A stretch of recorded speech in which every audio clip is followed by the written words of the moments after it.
그럼에도 불구하고 자신의 의지로 선택했든 그렇지 않든 주어진 것에 대해 우리가 첫 번째로 할 일은 받아들이는 것이다.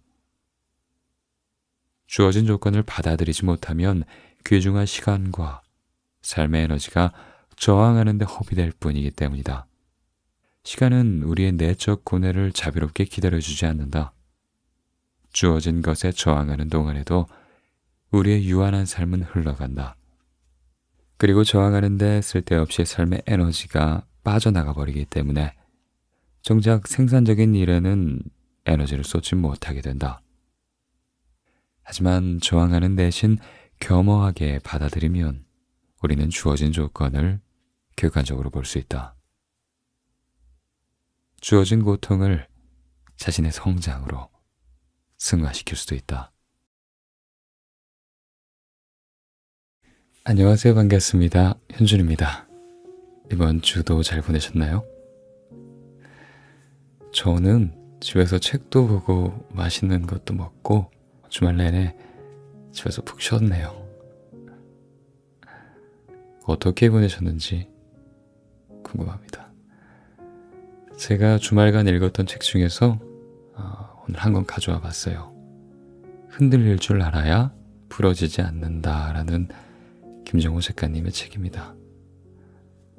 저의 평소 가치관과 비슷한 점이 많아서 고개를 끄덕이며 읽었습니다. 저 같은 경우는 평소에 좀 이런 질문을 스스로에게 많이 던지곤 해요. 예를 들면 잘 산다는 건 뭘까? 조금 더 오래 행복하게 지낼 순 없을까? 불행은 왜 찾아오는 거지?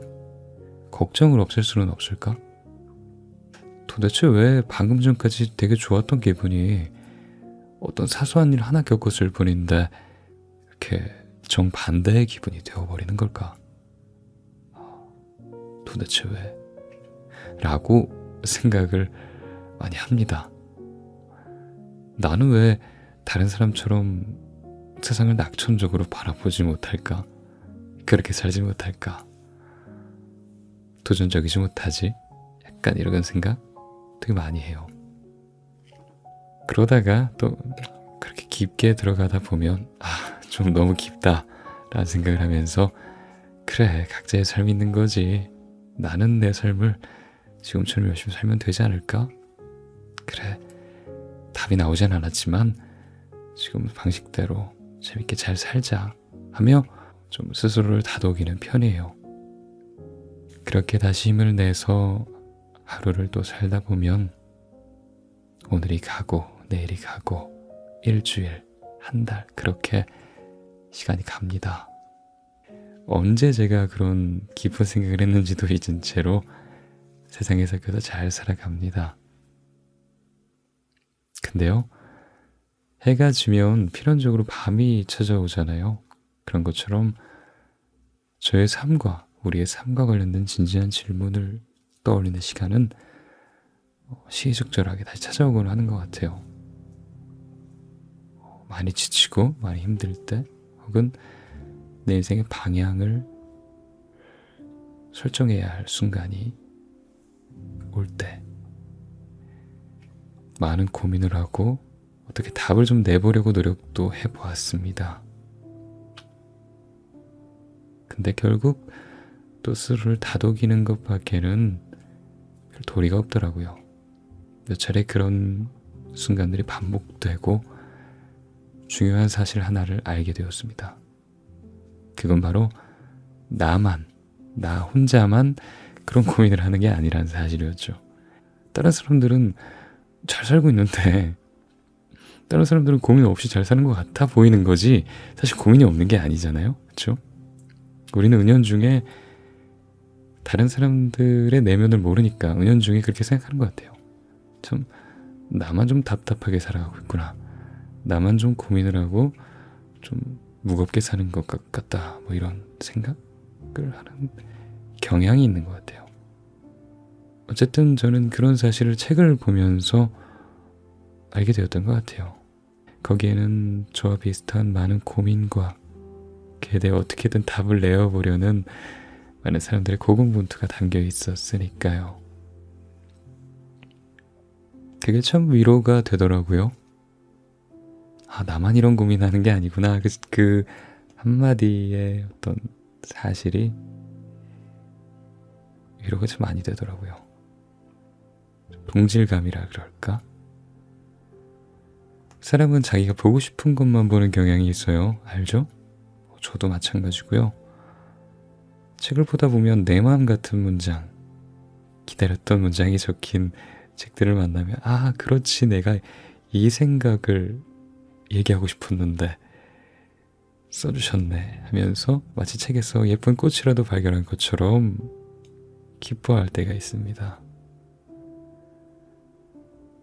어쩐지 그 꽃이, 문장이란 그 꽃이 나에게 잘 살고 있다라고 격려하는 것 같았기에 그래서 쉽게 놓을 수 없었던 것 같기도 해요. 그래야 우리 깊은 고민 다 할 수 있어요. 지치고 힘들면 머물고 싶은 곳에 머물러도 됩니다. 누구의 말대로 마음껏 흔들려도 되고요. 부러지지만 않는다면 괜찮을 것 같아요. 책에서 어떤 영상에서 다른 사람이 날 밀어주는 그 힘으로도 우리는 어제보다 조금 더 성장할 수 있습니다. 그것이 내 안에서 나온 게 아니라고 해도 거기서 힘을 얻고 내가 내일 나아갈 방향만 정할 수 있다면 그건 절대 틀린 게 아니에요. 누구도 명쾌히 알 수 없는 주어진 삶을 어떻게 잘 살아가야 하는가에 대한 답을 낼 수 있다면 책이든 강의이든 유튜브 영상이든 많은 것들을 활용해야겠다는 생각을 했어요. 그래야 우리 쉽지 않겠지만 자신을 믿는 것처럼 다른 사람을 믿는 것처럼 자기 자신을 믿고 조금 열린 마음으로 내일을 바라보는 건 어떨까 합니다. 내 생각도 맞고 너의 생각도 맞고 하는 어떤 그래, 우리 다 잘 살려고 이러는 거지, 약간 이런 마음, 이런 태도가 당장의 현실을 변화시키지 않고 당장의 삶도, 답답한 이 삶도 확 풀어주지는 않겠지만 어떤 내일은 좀 더 나아질 거라는 희망은 분명히 선물할 거라고 생각을 해요. 그런 의미에서 참 이 책의 제목이 좋았어요. 흔들릴 줄 알아야 부러지지 않는다. 전지 가슴에 큰 울림을 주고 큰 위로가 되었던 책이라고 말씀드리고 싶습니다. 그래요. 이 책이 우리의 인생의 무게를, 인생의 걱정의 무게, 그리고 어떻게 살아가야 하는가에 대한 무게를 반으로 줄여주었으면 좋겠다는 생각을 해요. 그렇게 될 것 같기도 하고요. 한번 책을 많이 안 읽어보신 분이 있다면 이 책이 아마 쉽게 읽힐 겁니다. 왜냐하면 되게 쉽거든요. 어렵지 않아요. 심리학자가 쓴 책인데 결코 어렵지 않습니다. 예. 한번 읽어보시기를 강력하게 추천합니다. 그래요. 저는 이제 자러 간다고요? 아니요. 읽어드릴게요. 흔들릴 줄 알아야 부러지지 않는다.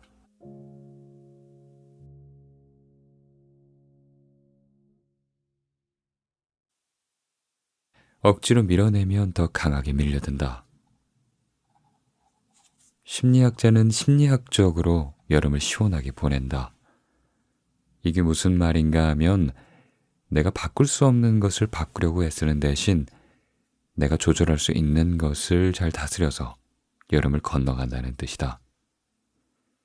사실 날이 정말 더워서 뜨거워서 덥기도 하지만 덥다는 그 생각에 더 짜증이 나고 불쾌지수가 올라가서 실제 더위보다 더 덥게 느끼기도 하지 않는가.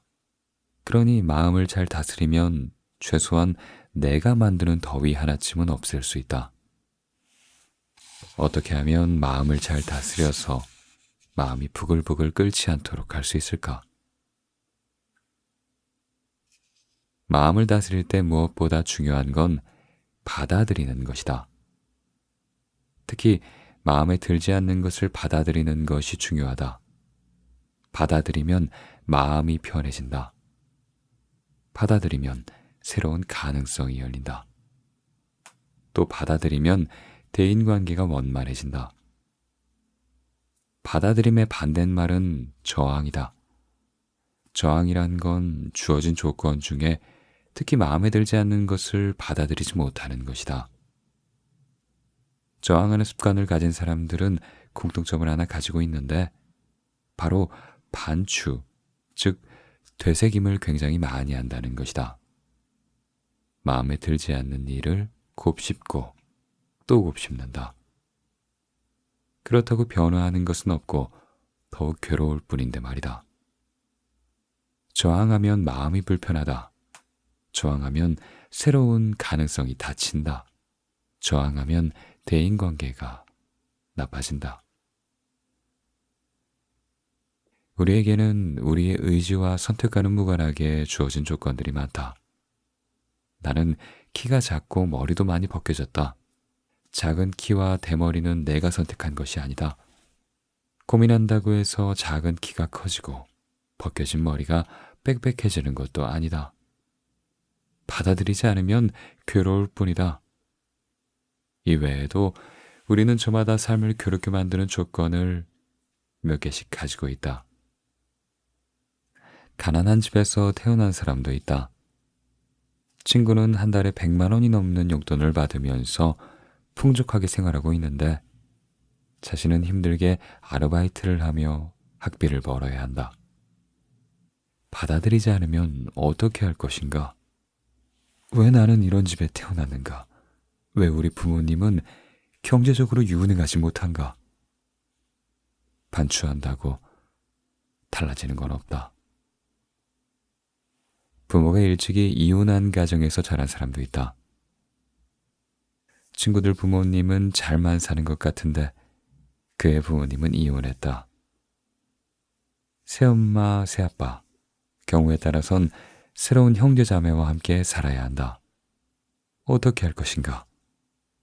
받아들일 수밖에 없지 않은가? 부모님을 원망한다고 해서 바뀌는 것은 없다. 더 괴로울 뿐이다. 힘든 건 다 끝나고 이제 인생을 즐길 일만 남은 줄 알았는데 예기치 못한 고통스러운 조건이 새롭게 찾아올 때도 있다. 아이들을 대학에다 보내고 이제 좀 여유있게 살만하다 싶었는데 모시고 사는 시어머니가 치매에 걸린 주부처럼 말이다. 그럼에도 받아들여야 한다. 어떻게 나에게 이런 일이 생기느냐고 하늘을 원망해도 바뀌는 것은 없다. 행복한 연애를 하는 사람에게도 때때로 예상치 못한 조건이 찾아온다. 모처럼 잡은 데이트 약속에 애인이 늦게 나타나는 것처럼 말이다. 늦은 애인 탓에 함께 보려고 한 영화도 볼 수 없게 되었다. 충분히 짜증나고 화도 날 만한 상황이다. 그러나 어쩌겠는가? 받아들일 밖에. 왜 늦었느냐고 추궁한다고 늦게 온 것이 무효가 되는 게 아니다. 갑작스런 회의 때문에 그랬다는데 어떻게 할 것인가? 이미 늦은 걸 가지고 자꾸 비난해봤자 처음에는 미안해하던 애인마저 기분이 상해 상황이 더 안 좋게 될 수가 있다. 심지어 자기의 의지로 스스로 선택했어도 나중에 보면 괴로운 결과가 나타나기도 한다. 누구나 선망하는 대기업에 취업했다고 좋아했으나 막상 입사해서 다니다 보니 과도한 업무와 경쟁적인 분위기로 많은 스트레스를 받는 사례를 주변에서 많이 보아왔지 않은가. 그럼에도 불구하고 자신의 의지로 선택했든 그렇지 않든 주어진 것에 대해 우리가 첫 번째로 할 일은 받아들이는 것이다. 주어진 조건을 받아들이지 못하면 귀중한 시간과 삶의 에너지가 저항하는 데 허비될 뿐이기 때문이다. 시간은 우리의 내적 고뇌를 자비롭게 기다려주지 않는다. 주어진 것에 저항하는 동안에도 우리의 유한한 삶은 흘러간다. 그리고 저항하는 데 쓸데없이 삶의 에너지가 빠져나가 버리기 때문에 정작 생산적인 일에는 에너지를 쏟지 못하게 된다. 하지만 저항하는 대신 겸허하게 받아들이면 우리는 주어진 조건을 객관적으로 볼 수 있다. 주어진 고통을 자신의 성장으로 승화시킬 수도 있다. 나는 키가 작고 대머리일 뿐이다. 그러나 나는 마음 공부를 하며 내 마음을 키우고 내 마음의 정원을 풍성하게 하기 위해 노력한다. 집이 가난한 사람은 다른 친구들은 경험하지 못하는 사회생활의 어려움도 이해하고 고난에도 쉽게 흔들리지 않는 인내심과 생활력을 기를 수 있다. 부모님이 이혼한 사람은 이른 나이에 사람과 사람 사이의 관계를 깊게 고민해 볼 수도 있다. 그 결과 인간관계의 이해의 폭이 넓어진다. 시어머니가 치매에 걸린 사람은 또 어떤가? 시어머니의 치매를 통해 당연히 누리고 살았던 것이 사실은 그리 당연하지 않음을 깨닫고 사소한 행복에 큰 감사함을 느끼게 될지 모른다. 약속 시간에 늦은 애인을 둔 사람은 결국 영화는 못 보게 되었어도 덕분에 처음 시도해본 한강 둔치에서의 2인용 자전거 타기가 꽤나 즐겁다는 걸 알게 될 수도 있다. 대기업에서 스트레스를 받아본 사람은 그 스트레스를 통해 자신이 진정 원하는 것이 무엇이었는지 더 확실히 깨닫게 되어 자신에게 더 필요한 새로운 진로를 추구할 수도 있다. 또는 능력 개발에 박차를 가해 업무 능력과 인간관계 역량이 크게 발전할 수도 있다. 참고로 나의 아내는 눈에 콩깍지가 꼈을 땐 참 몰랐겠지만 살다 보니 내 키가 작은 것에 조금은 불만이 있지 않을까 싶다. 그래도 그럭저럭 받아들이고 있는 것 같은데 가끔 이런 농담을 던지기도 한다. 키가 큰 남자들은 바지 길이가 다리 밑판보다 길어서 한 번에 다 다리지 못하고 나눠서 다려야 할 텐데 당신은 키가 작아서 바지를 한 번에 쭉 다릴 수 있어서 좋아. 웃어야 할지 울어야 할지. 진정한 행복이란 즐거움만이 아니라 고통마저 받아들일 때 온다. 다시 말해 행복한 삶만이 아니라 불행한 삶마저 받아들일 때 진정한 행복이 오는 것이다.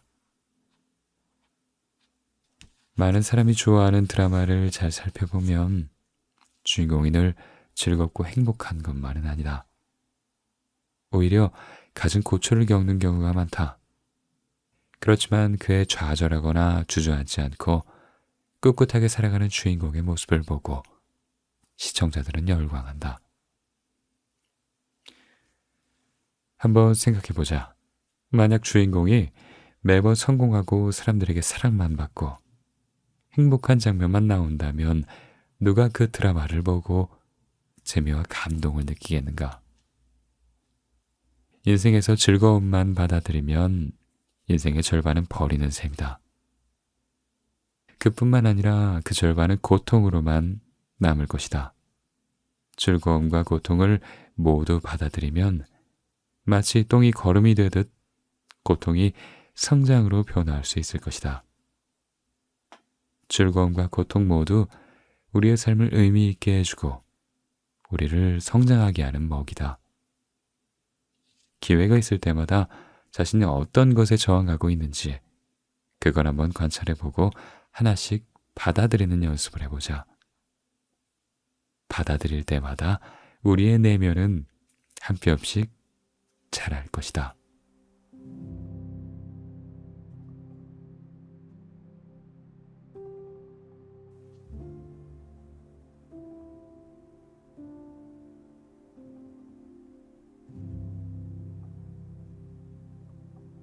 내가 나를 가장 모른다. 나는 평소에 학교를 오갈 때 지하철을 많이 타고 다닌다. 오며 가며 다양한 사람을 마주하는데 특히 금요일 밤에는 친밀감을 표현하는 젊은 커플들을 종종 볼 수 있다. 팔짱을 끼는 건 다반사고 포옹하거나 입을 맞추기도 한다. 당신은 이런 장면을 어떻게 보았는가? 그냥 커플만 보진 않았을 것이다. 당신이 누구이냐에 따라 다르겠지만 아마 이런저런 생각을 했을 것이다. 현재 이성 친구가 없는 젊은 사람이라면 부럽다는 생각에 질투가 샘솟았을지도 모른다. 나이가 든 사람이라면 정말 꼭 공공장소에서까지 저래야 하나? 요즘 젊은 것들은 기본 예절이 없어. 라는 생각 등을 하며 불쾌해했을 수도 있고 더 나아가 그들에게 훈계했을지도 모른다. 눈앞의 커플을 있는 그대로 아무런 생각 없이 본 사람은 아마도 거의 없을 것이다. 마음 챙김은 있는 그대로 자신을 보는 것이다. 눈앞에 커플을 보고 있다면 그들만을 보는 게 아니라 자신이 커플을 보고 있음을, 그들을 보면서 어떤 욕구나 생각이나 느낌을 일으키고 있음을, 어떤 행동을 하거나 하려고 하고 있음을 보는 것이다. 한마디로 자신의 몸과 마음이 무엇을 하고 있는지 객관적으로 보는 것이다. 대형마트의 계산대나 공항의 출입국 심사대에서 차례를 기다릴 때 그 줄이 빨리 줄지 않는지 조바심이 나거나 옆에 줄이 더 빨리 줄어드는 것 같이 느껴질 때가 있다. 그럴 때 자신의 줄이나 옆줄만 보는 게 아니라 자신의 마음을 보는 게, 그것이 바로 마음 챙김이다. 내 마음에서 어떤 욕구나 생각이 오고 가는지 그걸 지켜보고 몸에서 어떤 감각이 느껴지는지 본다. 자신의 차례가 빨리 오기를 바라고 있음을, 속으로 계산하는 사람이나 심사하는 사람에게 이런저런 비난을 하고 있음을, 자신의 줄과 옆줄을 계속 비교하고 있음을, 옆줄로 옮길까 생각하고 있음을 마치 제3자가 보듯이 바라보는 것이다. 운전 중에 옆차가 깜빡이도 켜지 않고 끼어드는 것을 보고 화가 나서 비난을 한다면 그 차와 운전자에게만 주의를 주고 비난할 게 아니라 그러한 주의를 주고 비난하는 자신을 보는 것이다. 끼어든 차의 운전자를 비난하고 있음을, 화가 났음을, 다시 추월해서 응징하려 하고 있음을 객관적으로 응시한다. 그리고 머리에 열이 뻗치는 느낌이나 뻣뻣하게 힘이 들어간 어깨의 상태를 자각해 본다. 일요일에 아이와 놀아주지 않고 텔레비전 리모컨만 돌리고 있는 배우자에게 화가 나서 텔레비전 좀 그만 보라고 아이와 놀아주라고 소리친다면 배우자에게 화를 내고 소리치는 자신을 본다. 배우자에게 화가 났음을, 그를 비난하고 있음을, 적어도 일요일엔 아이와 놀아줘야 한다고 생각하고 있음을, 내가 저런 사람을 왜 좋아했을까 자책하고 있음을 마치 다른 사람 보듯 바라보는 것이다. 또 심장이 심하게 빨리 뛰고 얼굴이 경직되었다는 것을 자각해 본다. 이런 마음 챙김은 독특한 시선이다. 일반적으로 우리는 바깥을 바라보지만 마음 챙김은 바깥을 바라보는 우리 자신을 바라보는 것이다. 마치 드론을 띄우고 바라보듯 우리 자신을 객관적으로 있는 그대로 바라보는 것이다. 이렇게 시점을 뒤바꿔 보는 건 평소에 거의 사용하는 일이 없어서 일반인에게 익숙하지 않다.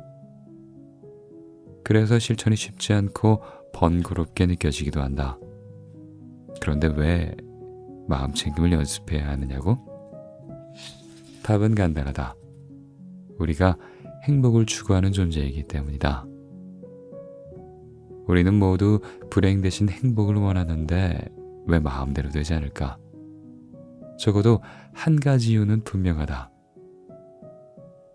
우리 스스로 행복의 길로 가는 마음가짐이나 행동을 실천하지 못하고 불행의 길로 가는 마음가짐이나 행동을 고집하기 때문이다.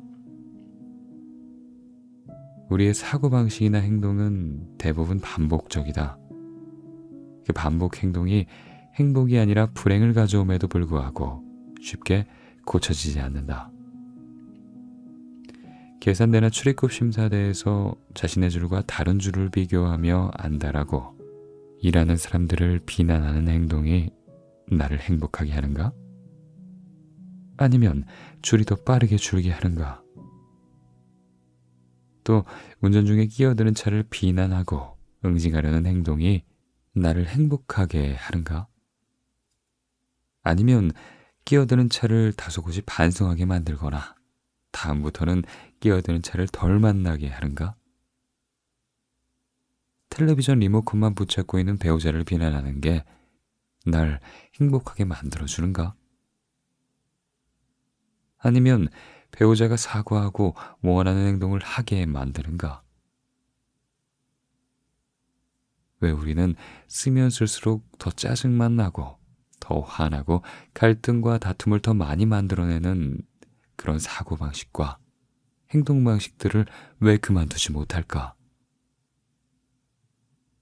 왜 행복이 아니고 불행을 지속하는 마음가짐과 행동들을 반복하는 걸까? 그건 자신을 객관적으로 바라보지 못하기 때문이다. 자신을 제대로 바라보지 못해서 기존의 마음가짐과 행동을 반복하는 것이다. 만약 위에 소개한 마음가짐과 행동들을 당신이 제3자가 되어서 바라본다면 어떻게 보일까? 결국 현명해 보이지는 않을 것이다. 텔레비전 프로그램 중에 금쪽 같은 내 새끼가 있다. 부모가 아이의 문제 행동으로 고통스러워하다가 도저히 혼자의 힘으로 해결할 수가 없어서 프로그램에 제보한다. 그러면 전문가가 가족의 문제를 진단하고 부모에게 조언해준다. 출연한 부모는 대개 아이의 행동을 이해하지 못하는 건 물론이고 심지어 너무 고통스러워서 자신에게 고통을 주는 아이를 미워하기까지 한다. 하지만 대부분 문제 해결을 도와주는 전문가는 아이가 아니라 부모가 문제라고 진단한다. 그러면서 아이와 부모의 상호작용 모습을 촬영한 비디오를 보여준다. 그 대목에서 자신의 모습을 제3자 입장에서 객관적으로 바라본 부모는 대부분 충격을 받는다. 욕을 하고 다른 아이를 때리는 등 공격적인 행동을 하던 아이는 사실 부모에게 맞고 있었다. 부모는 교육한다고 그랬다고 했지만 비디오로 촬영한 모습을 보고는 스스로 놀란다. 자신이 그렇게까지 행동하는지 몰랐다는 것이다. 아이가 문제인 줄만 알았던 부모는 이쯤에서 아이가 불쌍하다며 눈물을 흘린다. 어디 이런 게 부모님뿐일까? 우리 모두 예외가 아니다. 만약 우리 일거수일투족을 모두 비디오로 담아본다면 어떨까? 혼자서 하는 행동, 배우자나 자식에게 하는 행동, 직장 동료와의 상호작용 등을 동영상으로 찍어본다면 아마 그 상황에 빠져 있을 땐 몰랐던 자신의 모습들을 깊게 깨닫게 될 것이다. 스스로 부끄럽거나 한심해 보이거나 안타까워 보이는 경우도 아마도 많을 것이다. 마음 챙김은 바로 그런 자신을 객관적으로 바라보는 것이다. 그것도 행동만이 아니라 마음속을 제3자의 눈으로 바라보는 것이다. 과거의 영상을 재생해서 돌려보는데 그치지 않고 실시간으로 지금 이 순간 진행되는 내 생각과 행동을 한 걸음 떨어져서 바라보는 것이다. 한 걸음 떨어져서 보면 자신에 대한 이해가 새로워질 뿐만 아니라 자연스럽게 생각과 행동도 달리하게 된다. 우리는 때때로 나의 사고방식이나 행동이 부적절하다는 걸 알면서도 반복하는 경향이 있다. 특히 기존의 사고방식과 행동방식이 오래되고 강력할수록 더욱 그렇다. 그것들이 우리를 끌어당기는 힘이 강해서 멀리 떨어져서 바라보기가 꽤나 어려운 것이다. 자신을 제3자의 눈으로 바라보는 마음 챙김은 일종의 기술이고 또 힘이다. 이러한 기술과 힘이 충분하지 않으면 자신을 객관적으로 바라볼 수 없다. 생활 속에서 꾸준히 마음 챙김을 적용하는 연습을 통해 그 기술과 힘을 늘리는 게 필요한 이유다.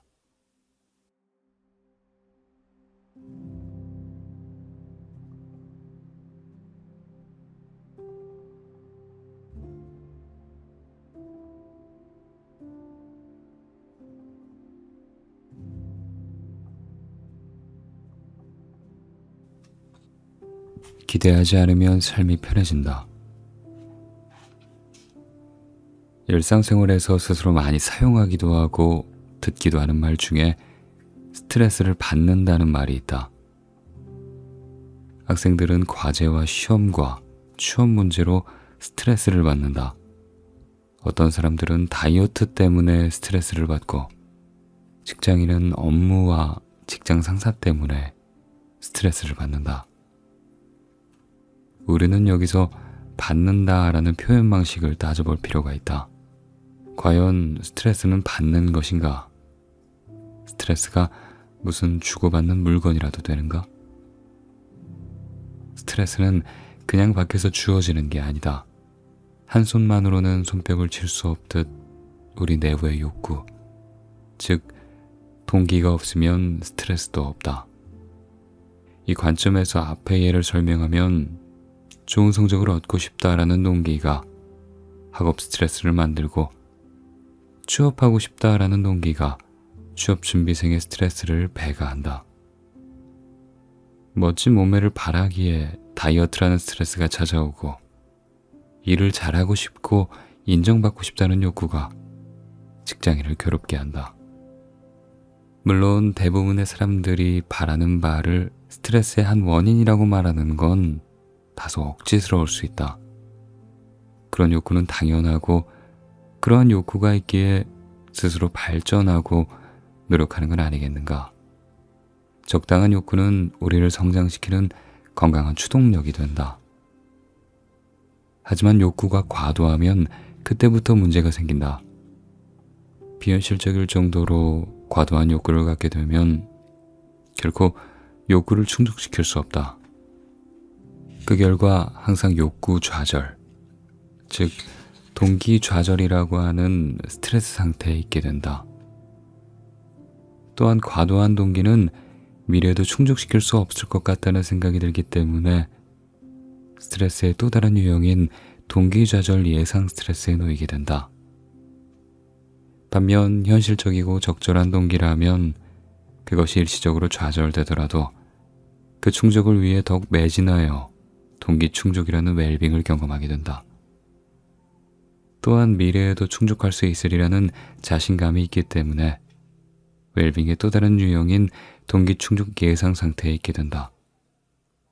따라서 비현실적이거나 과도한 동기라면 단념하거나 적절한 크기의 동기로 줄이도록 해야 하고, 현실적이고 적절한 동기라면 포기함 없이 최선을 다해 추구해야 한다.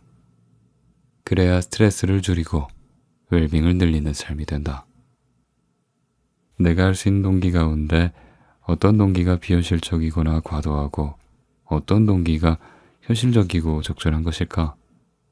신학자 라이놀드 니버의 평온의 기도라는 유명한 기도문엔 이런 문제의식이 담겨 있다. 신이시여, 제가 바꿀 수 없는 것은 받아들이는 평온을 주시고, 바꿀 수 있는 건 바꾸는 용기를 주시고, 이 둘의 차이를 알 수 있는 지혜를 주십시오. 이 기도문을 동기와 관련지어 보면 충족할 수 있는 적절한 동기라면 용기를 가지고 충족하기 위해 노력하고, 동기가 비현실적이고 과도하다면 그러한 동기는 평온한 마음을 가지고 포기하거나 줄이는 것이 바람직하다. 중요한 건 먼저 이 둘의 차이를 아는 지혜이다. 지혜가 없다면 동기를 포기하거나 적절하게 줄여야 할 때 충족하려고 헛된 노력을 할 것이고, 동기를 충족하기 위해 좀 더 매진해야 할 때 노력하지 않고 포기하는 어리석음을 보이게 될 것이다. 이 둘을 분별하는 지혜를 어떻게 얻을 것인가? 그냥 신께 달라고 기도하면 되는가? 물론 간절한 기도도 도움은 될 것이다. 그러나 평소에 자신을 잘 들여다보면 경험을 통해 다음과 같이 동기의 적절성을 알 수 있는 지혜를 얻게 된다. 과도한 동기에는 늘, 항상, 언제나 등이 포함된다. 자신이 바라는 바가 시간적으로 예외 없이 충족되어야 한다는 것이다. 또 과도한 동기에는 모든도 포함된다. 자신이 바라는 바가 공간적으로 예외 없이 모든 대상에 대해 충족되어야 한다는 것이다. 진정한 친구라면 내가 만나자고 할 때 언제나 나와 주어야 한다. 와 같은 생각을 하는 사람의 동기를 충족시킬 수 있는 사람이 있을까? 과도한 동기가 있으면 좌절을 피하기 어렵다. 잘 지내다가도 한두 번 만나자고 했을 때 못 나온 친구를 향해 이 친구도 진정한 친구가 아니다 라고 생각하며 실망하고 멀어지게 된다. 진정한 친구라면 서로의 모든 면을 속속들이 알아야지 라는 생각을 하는 사람 역시 친구에게 과도한 동기를 갖게 된다. 이런 사람은 친구에 관해 모르던 것을 다른 사람에게 듣게 되면 그 친구에게 배신감을 느낀다. 부부관계를 원할 때 아내가 한 번이라도 거절하면 날 사랑하는 것이 아니다. 이런 생각을 하는 남편을 둔 아내는 남편이 원할 때 언제나 들어줘야 한다는 강박 때문에 스트레스를 받을 수밖에 없다. 그러다 보면 아내는 부부관계 자체가 싫어질 수도 있고 결국 남편의 동기는 좌절될 것이다. 남편은 돈도 잘 벌고 아이와 잘 놀아주고 아이 교육에도 관심을 보이고 가사도 분담하고 그래, 이 가운데 하나라도 제대로 하지 않으면 좋은 남편이 아니야. 이런 생각을 하는 아내가 있다면 아마도 남편에게 과도한 것을 바라게 될 것이다. 결국 자신의 동기는 충족되지 않고 남편과의 불화를 피할 수 없을 것이다. 세상에 완벽은 없다. 다른 사람에게만 아니라 자기 자신에게도 과도한 동기를 갖는 경우가 많다. 사람들과 만나도 즐겁지 않다면 자신에게 모든 사람들에게 언제나 관심을 받아야 한다는 과도한 동기가 있을지도 모른다. 이러한 동기는 충족되기 어렵고 결국 침울한 기분이라는 열매를 낳는다. 맞벌이하는 직장인은 직장에서 아이를 키우니까 이 모양이다 라는 말을 안 듣기 위해 완벽하게 일을 하려고 하고 집안일도 하고 아이도 잘 키우고 집안 대소사도 다 챙겨야 한다며 스스로에게 과도한 짐을 지운다. 이 모든 것을 완벽하게 해내는 사람이 몇이나 될까? 과도한 동기를 갖는 사람은 끊임없이 스트레스에 시달릴 수밖에 없다. 주변의 모든 사람들에게는 인정받고 사랑받아야만 한다는 과도한 동기가 있으면 사소한 일에도 큰 스트레스를 느낀다. 예를 들어 길에서 아는 사람에게 인사를 했는데 그 사람이 인사를 받지 않고 그냥 지나갔다면 그 일을 두고 왜 그랬을까? 내가 뭘 잘못했나? 도대체 나에게 어떻게 그럴 수가 있지? 내가 그렇게 못났나? 와 같은 질문을 종일 곱씹으며 혼자 스트레스를 만든다. 사람들은 100이면 100 모두 자신에게는 그런 과도한 동기가 없다고 말한다. 자신의 소망이 모두 이루어지기를 원하는 건 상식적으로 말이 되지 않는다고 생각한다. 그러나 일생에서 스트레스를 받을 때 자기의 마음을 가만히 들여다보면 상식적이지 않은 과도한 동기가 있음을 알게 된다. 특히 동기가 좌절되었을 때 그 스트레스가 크게 느껴지고 자꾸 반추하게 되고 오래 지속된다면 그 그 동기는 과도한 동기일 가능성이 높다. 좋은 친구나 좋은 배우자를 바라는 것이 잘못된 건 아니다. 자기 역할에 충실하고자 하는 마음도 바람직하다. 사람들에게 인정받고 사랑받는 것을 싫어할 사람이 어디 있겠는가? 다만 그 동기가 과도하면 문제가 되는 것이다. 모든 면에서 모든 사람에게 언제나를 바랄 때 그것이 과도한 동기가 되는 것이다. 우리가 사는 이 지구는 천국이 아니다. 모든 일이 언제나 뜻대로 되지는 않는다. 때로는 좌절을 경험할 수밖에 없다. 나름대로 바라는 바를 추구하되 지나치지 않도록 하자. 이럴 때 우리는 자연스럽게 행복해질 수 있다. 스트레스를 받더라도 그럴 수도 있어. 별일 아니야. 라고 생각하며 조금 더 가볍게 만들어서 날려보내자.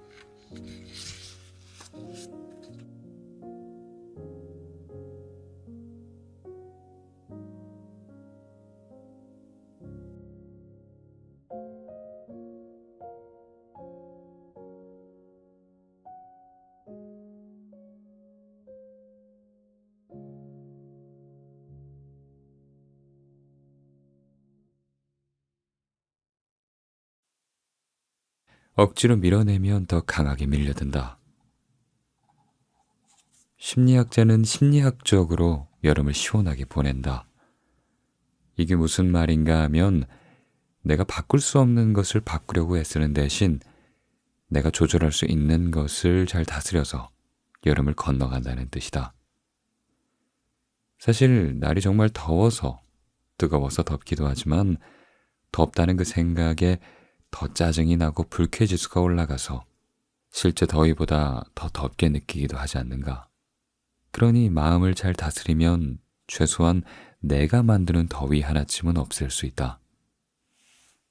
어떻게 하면 마음을 잘 다스려서 마음이 부글부글 끓지 않도록 할 수 있을까? 마음을 다스릴 때 무엇보다 중요한 건 받아들이는 것이다. 특히 마음에 들지 않는 것을 받아들이는 것이 중요하다. 받아들이면 마음이 편해진다. 받아들이면 새로운 가능성이 열린다. 또 받아들이면 대인관계가 원만해진다. 받아들임의 반대말은 저항이다. 저항이란 건 주어진 조건 중에 특히 마음에 들지 않는 것을 받아들이지 못하는 것이다. 저항하는 습관을 가진 사람들은 공통점을 하나 가지고 있는데 바로 반추, 즉 되새김을 굉장히 많이 한다는 것이다. 마음에 들지 않는 일을 곱씹고 또 곱씹는다. 그렇다고 변화하는 것은 없고 더욱 괴로울 뿐인데 말이다. 저항하면 마음이 불편하다. 저항하면 새로운 가능성이 닫힌다. 저항하면 대인관계가 나빠진다. 우리에게는 우리의 의지와 선택과는 무관하게 주어진 조건들이 많다. 나는 키가 작고 머리도 많이 벗겨졌다. 작은 키와 대머리는 내가 선택한 것이 아니다.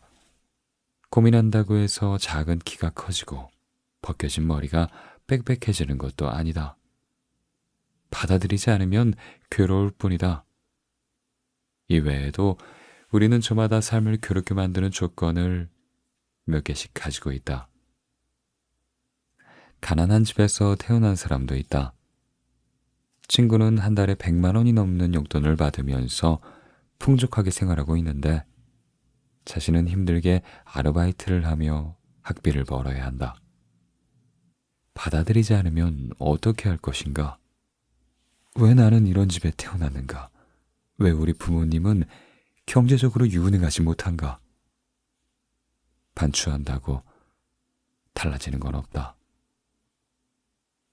부모가 일찍이 이혼한 가정에서 자란 사람도 있다. 친구들 부모님은 잘만 사는 것 같은데 그의 부모님은 이혼했다. 새엄마, 새아빠, 경우에 따라선 새로운 형제자매와 함께 살아야 한다. 어떻게 할 것인가?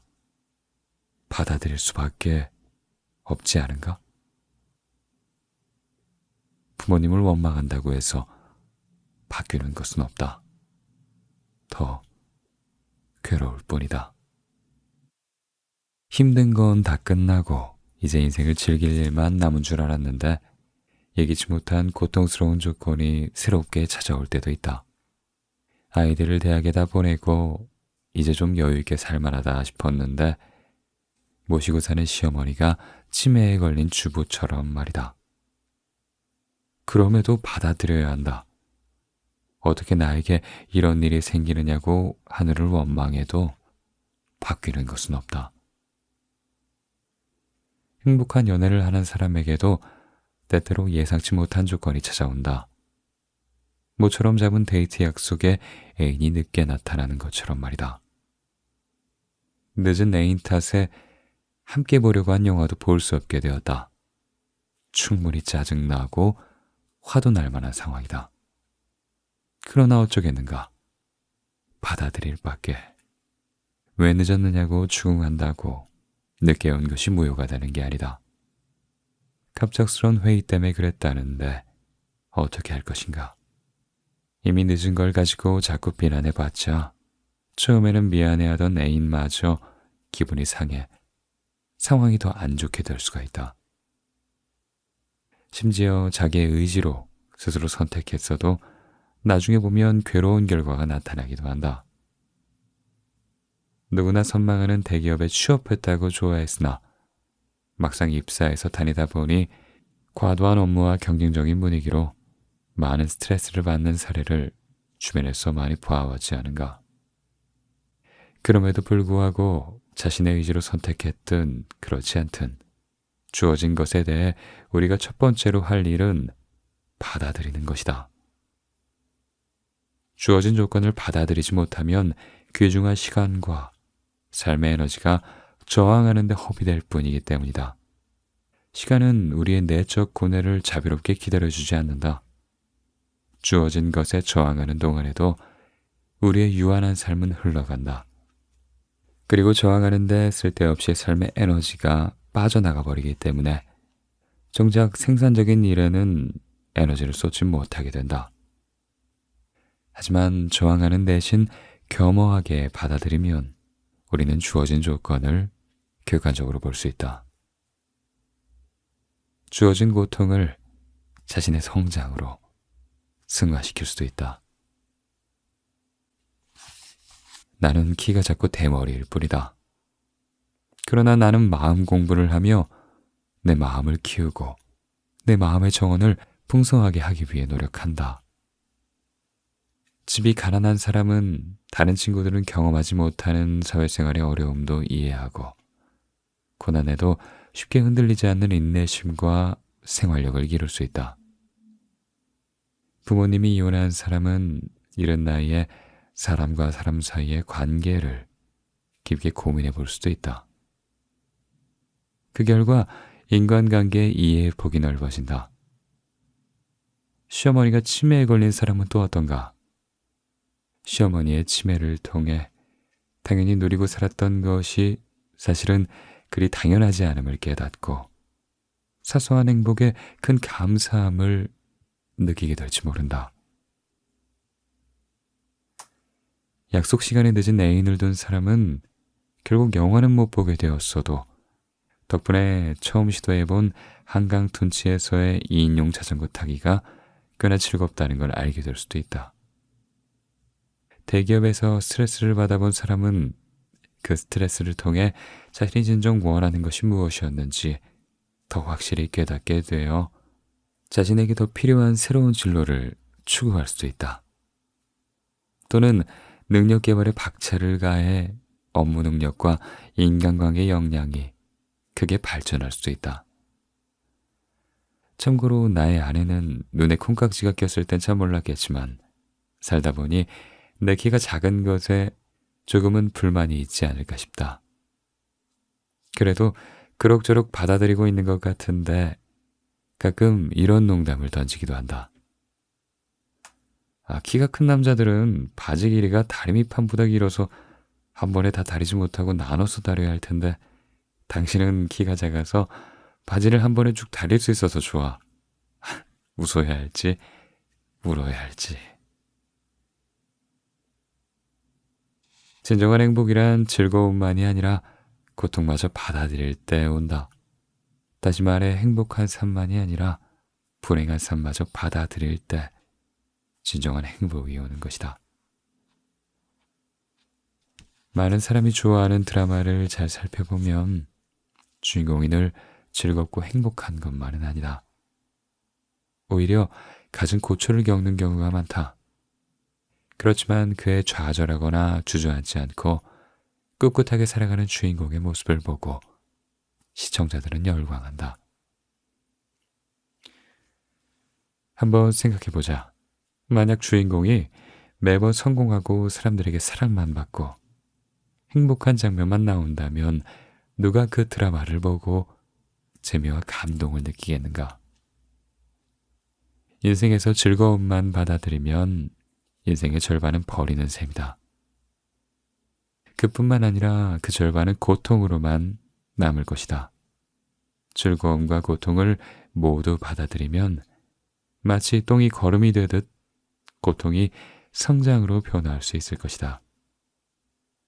즐거움과 고통 모두 우리의 삶을 의미 있게 해주고 우리를 성장하게 하는 먹이다. 기회가 있을 때마다 자신이 어떤 것에 저항하고 있는지 그걸 한번 관찰해보고 하나씩 받아들이는 연습을 해보자. 받아들일 때마다 우리의 내면은 한 뼘씩 자랄 것이다.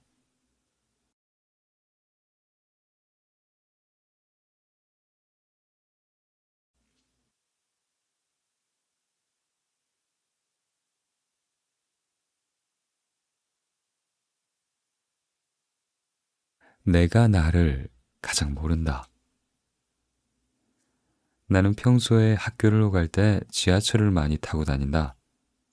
오며 가며 다양한 사람을 마주하는데 특히 금요일 밤에는 친밀감을 표현하는 젊은 커플들을 종종 볼 수 있다. 팔짱을 끼는 건 다반사고 포옹하거나 입을 맞추기도 한다. 당신은 이런 장면을 어떻게 보았는가? 그냥 커플만 보진 않았을 것이다. 당신이 누구이냐에 따라 다르겠지만 아마 이런저런 생각을 했을 것이다. 현재 이성 친구가 없는 젊은 사람이라면 부럽다는 생각에 질투가 샘솟았을지도 모른다. 나이가 든 사람이라면 정말 꼭 공공장소에서까지 저래야 하나? 요즘 젊은 것들은 기본 예절이 없어.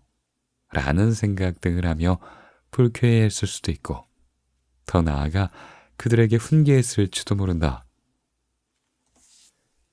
눈앞의 커플을 있는 그대로 아무런 생각 없이 본 사람은 아마도 거의 없을 것이다. 마음 챙김은 있는 그대로 자신을 보는 것이다. 눈앞에 커플을 보고 있다면 그들만을 보는 게 아니라 자신이 커플을 보고 있음을, 그들을 보면서 어떤 욕구나 생각이나 느낌을 일으키고 있음을, 어떤 행동을 하거나 하려고 하고 있음을 보는 것이다. 한마디로 자신의 몸과 마음이 무엇을 하고 있는지 객관적으로 보는 것이다. 대형마트의 계산대나 공항의 출입국 심사대에서 차례를 기다릴 때 그 줄이 빨리 줄지 않는지 조바심이 나거나 옆에 줄이 더 빨리 줄어드는 것 같이 느껴질 때가 있다. 그럴 때 자신의 줄이나 옆줄만 보는 게 아니라 자신의 마음을 보는 게, 그것이 바로 마음 챙김이다. 내 마음에서 어떤 욕구나 생각이 오고 가는지 그걸 지켜보고 몸에서 어떤 감각이 느껴지는지 본다. 자신의 차례가 빨리 오기를 바라고 있음을, 속으로 계산하는 사람이나 심사하는 사람에게 이런저런 비난을 하고 있음을, 자신의 줄과 옆줄을 계속 비교하고 있음을, 옆줄로 옮길까 생각하고 있음을 마치 제3자가 보듯이 바라보는 것이다. 운전 중에 옆차가 깜빡이도 켜지 않고 끼어드는 것을 보고 화가 나서 비난을 한다면 그 차와 운전자에게만 주의를 주고 비난할 게 아니라 그러한 주의를 주고 비난하는 자신을 보는 것이다. 끼어든 차의 운전자를 비난하고 있음을, 화가 났음을, 다시 추월해서 응징하려 하고 있음을 객관적으로 응시한다. 그리고 머리에 열이 뻗치는 느낌이나 뻣뻣하게 힘이 들어간 어깨의 상태를 자각해 본다. 일요일에 아이와 놀아주지 않고 텔레비전 리모컨만 돌리고 있는 배우자에게 화가 나서 텔레비전 좀 그만 보라고 아이와 놀아주라고 소리친다면 배우자에게 화를 내고 소리치는 자신을 본다. 배우자에게 화가 났음을, 그를 비난하고 있음을, 적어도 일요일엔 아이와 놀아줘야 한다고 생각하고 있음을, 내가 저런 사람을 왜 좋아했을까 자책하고 있음을 마치 다른 사람 보듯 바라보는 것이다. 또 심장이 심하게 빨리 뛰고 얼굴이 경직되었다는 것을 자각해 본다. 이런 마음 챙김은 독특한 시선이다. 일반적으로 우리는 바깥을 바라보지만 마음 챙김은 바깥을 바라보는 우리 자신을 바라보는 것이다. 마치 드론을 띄우고 바라보듯 우리 자신을 객관적으로 있는 그대로 바라보는 것이다. 이렇게 시점을 뒤바꿔 보는 건 평소에 거의 사용하는 일이 없어서 일반인에게 익숙하지 않다. 그래서 실천이 쉽지 않고 번거롭게 느껴지기도 한다. 그런데 왜 마음 챙김을 연습해야 하느냐고? 답은 간단하다. 우리가 행복을 추구하는 존재이기 때문이다. 우리는 모두 불행 대신 행복을 원하는데 왜 마음대로 되지 않을까? 적어도 한 가지 이유는 분명하다. 우리 스스로 행복의 길로 가는 마음가짐이나 행동을 실천하지 못하고 불행의 길로 가는 마음가짐이나 행동을 고집하기 때문이다. 우리의 사고방식이나 행동은 대부분 반복적이다. 그 반복 행동이 행복이 아니라 불행을 가져옴에도 불구하고 쉽게 고쳐지지 않는다. 계산대나 출입국 심사대에서 자신의 줄과 다른 줄을 비교하며 안달하고 일하는 사람들을 비난하는 행동이 나를 행복하게 하는가? 아니면 줄이 더 빠르게 줄게 하는가? 또 운전 중에 끼어드는 차를 비난하고 응징하려는 행동이 나를 행복하게 하는가? 아니면 끼어드는 차를 다소곳이 반성하게 만들거나 다음부터는 끼어드는 차를 덜 만나게 하는가? 텔레비전 리모컨만 붙잡고 있는 배우자를 비난하는 게 날 행복하게 만들어주는가? 아니면 배우자가 사과하고 원하는 행동을 하게 만드는가? 왜 우리는 쓰면 쓸수록 더 짜증만 나고 더 화나고 갈등과 다툼을 더 많이 만들어내는 그런 사고방식과 행동방식들을 왜 그만두지 못할까? 왜 행복이 아니고 불행을 지속하는 마음가짐과 행동들을 반복하는 걸까? 그건 자신을 객관적으로 바라보지 못하기 때문이다. 자신을 제대로 바라보지 못해서 기존의 마음가짐과 행동을 반복하는 것이다. 만약 위에 소개한 마음가짐과 행동들을 당신이 제3자가 되어서 바라본다면 어떻게 보일까? 결코 현명해 보이지는 않을 것이다. 텔레비전 프로그램 중에 금쪽 같은 내 새끼가 있다. 부모가 아이의 문제 행동으로 고통스러워하다가 도저히 혼자 힘으로 해결할 수가 없어서 프로그램에 제보한다. 그러면 전문가가 가족의 문제를 진단하고 부모에게 조언해 준다. 출연한 부모는 특히 아이의 행동을 이해하지 못하는 건 물론이고 심지어 너무 고통스러워서 자신에게 고통을 주는 아이를 미워하기까지 한다. 하지만 대부분 문제 해결을 도와주는 전문가는 아이가 아니라 부모가 문제라고 진단한다.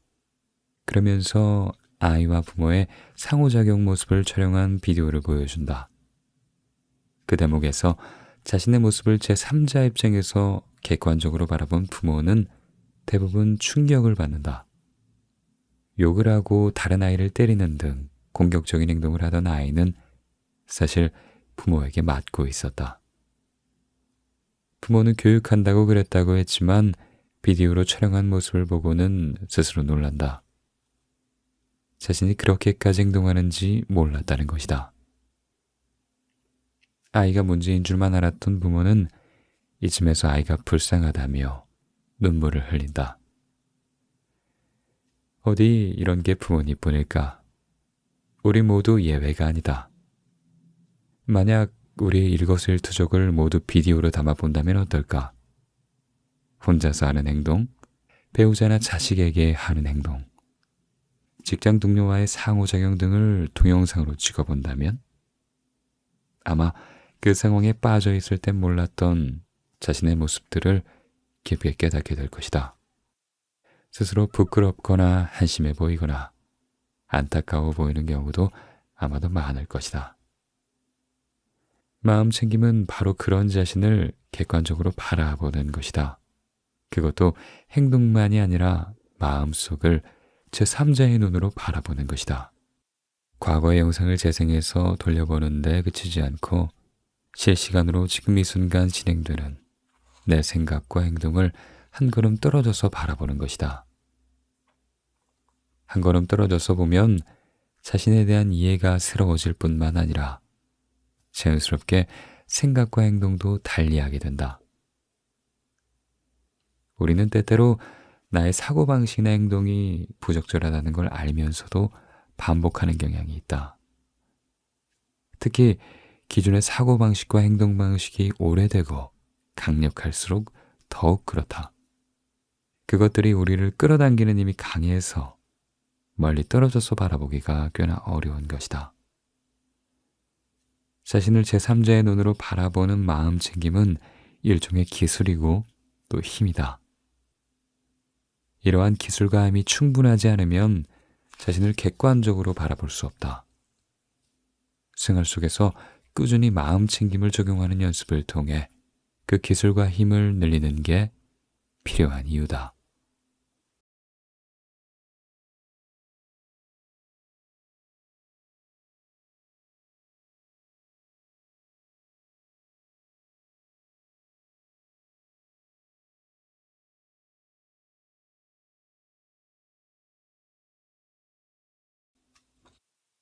기대하지 않으면 삶이 편해진다. 일상생활에서 스스로 많이 사용하기도 하고 듣기도 하는 말 중에 스트레스를 받는다는 말이 있다. 학생들은 과제와 시험과 취업 문제로 스트레스를 받는다. 어떤 사람들은 다이어트 때문에 스트레스를 받고 직장인은 업무와 직장 상사 때문에 스트레스를 받는다. 우리는 여기서 받는다라는 표현 방식을 따져볼 필요가 있다. 과연 스트레스는 받는 것인가? 스트레스가 무슨 주고받는 물건이라도 되는가? 스트레스는 그냥 밖에서 주어지는 게 아니다. 한 손만으로는 손뼉을 칠 수 없듯 우리 내부의 욕구, 즉 동기가 없으면 스트레스도 없다. 이 관점에서 앞의 예를 설명하면 좋은 성적을 얻고 싶다라는 동기가 학업 스트레스를 만들고 취업하고 싶다라는 동기가 취업 준비생의 스트레스를 배가한다. 멋진 몸매를 바라기에 다이어트라는 스트레스가 찾아오고 일을 잘하고 싶고 인정받고 싶다는 욕구가 직장인을 괴롭게 한다. 물론 대부분의 사람들이 바라는 바를 스트레스의 한 원인이라고 말하는 건 다소 억지스러울 수 있다. 그런 욕구는 당연하고 그러한 욕구가 있기에 스스로 발전하고 노력하는 건 아니겠는가? 적당한 욕구는 우리를 성장시키는 건강한 추동력이 된다. 하지만 욕구가 과도하면 그때부터 문제가 생긴다. 비현실적일 정도로 과도한 욕구를 갖게 되면 결코 욕구를 충족시킬 수 없다. 그 결과 항상 욕구 좌절, 즉 동기 좌절이라고 하는 스트레스 상태에 있게 된다. 또한 과도한 동기는 미래에도 충족시킬 수 없을 것 같다는 생각이 들기 때문에 스트레스의 또 다른 유형인 동기 좌절 예상 스트레스에 놓이게 된다. 반면 현실적이고 적절한 동기라면 그것이 일시적으로 좌절되더라도 그 충족을 위해 더욱 매진하여 동기 충족이라는 웰빙을 경험하게 된다. 또한 미래에도 충족할 수 있으리라는 자신감이 있기 때문에 웰빙의 또 다른 유형인 동기 충족 예상 상태에 있게 된다. 따라서 비현실적이거나 과도한 동기라면 단념하거나 적절한 크기의 동기로 줄이도록 해야 하고, 현실적이고 적절한 동기라면 포기함 없이 최선을 다해 추구해야 한다. 그래야 스트레스를 줄이고 웰빙을 늘리는 삶이 된다. 내가 할 수 있는 동기 가운데 어떤 동기가 비현실적이거나 과도하고 어떤 동기가 현실적이고 적절한 것일까? 신학자 라이놀드 니버의 평온의 기도라는 유명한 기도문엔 이런 문제의식이 담겨 있다. 신이시여, 제가 바꿀 수 없는 것은 받아들이는 평온을 주시고 바꿀 수 있는 건 바꾸는 용기를 주시고 이 둘의 차이를 알 수 있는 지혜를 주십시오. 이 기도문을 동기와 관련지어 보면 충족할 수 있는 적절한 동기라면 용기를 가지고 충족하기 위해 노력하고, 동기가 비현실적이고 과도하다면 그러한 동기는 평온한 마음을 가지고 포기하거나 줄이는 것이 바람직하다. 중요한 건 먼저 이 둘의 차이를 아는 지혜이다. 지혜가 없다면 동기를 포기하거나 적절하게 줄여야 할 때 충족하려고 헛된 노력을 할 것이고, 동기를 충족하기 위해 좀 더 매진해야 할 때 노력하지 않고 포기하는 어리석음을 보이게 될 것이다. 이 둘을 분별하는 지혜를 어떻게 얻을 것인가? 그냥 신께 달라고 기도하면 되는가? 물론 간절한 기도도 도움은 될 것이다. 그러나 평소에 자신을 잘 들여다보면 경험을 통해 다음과 같이 동기의 적절성을 알 수 있는 지혜를 얻게 된다. 과도한 동기에는 늘, 항상, 언제나 등이 포함된다. 자신이 바라는 바가 시간적으로 예외 없이 충족되어야 한다는 것이다. 또 과도한 동기에는 모든도 포함된다. 자신이 바라는 바가 공간적으로 예외 없이 모든 대상에 대해 충족되어야 한다는 것이다. 진정한 친구라면 내가 만나자고 할 때 언제나 나와 주어야 한다. 와 같은 생각을 하는 사람의 동기를 충족시킬 수 있는 사람이 있을까? 과도한 동기가 있으면 좌절을 피하기 어렵다. 잘 지내다가도 한두 번 만나자고 했을 때 못 나온 친구를 향해 이 친구도 진정한 친구가 아니다 라고 생각하며 실망하고 멀어지게 된다. 진정한 친구라면 서로의 모든 면을 속속들이 알아야지 라는 생각을 하는 사람 역시 친구에게 과도한 동기를 갖게 된다. 이런 사람은 친구에 관해 모르던 것을 다른 사람에게 듣게 되면 그 친구에게 배신감을 느낀다. 부부관계를 원할 때 아내가 한 번이라도 거절하면 날 사랑하는 것이 아니다. 이런 생각을 하는 남편을 둔 아내는 남편이 원할 때 언제나 들어줘야 한다는 강박 때문에 스트레스를 받을 수밖에 없다.